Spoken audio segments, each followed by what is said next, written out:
আজকে আমার বানানো হবে কিরি আলু ভাজা। আজকে তেল আর পাঁচ ফোড়ন দিয়ে দিয়েছি। আগে বাটিতে তেল মাখিয়ে দিয়েছি। এবার চলো এবার শুরু চলে রান্নাটা।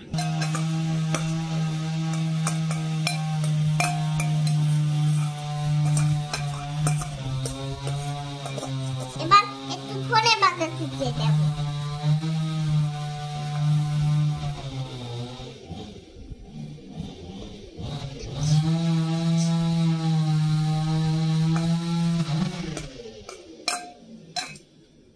শুরু করছি আমরা।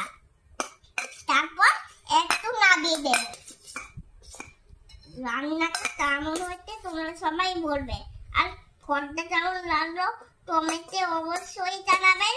আর ভিডিওটা কেমন লাগলো কমেন্টে সাবস্ক্রাইব করে লাইক করে সাবস্ক্রাইব আর থ্যাংক ইউ জানাবেন।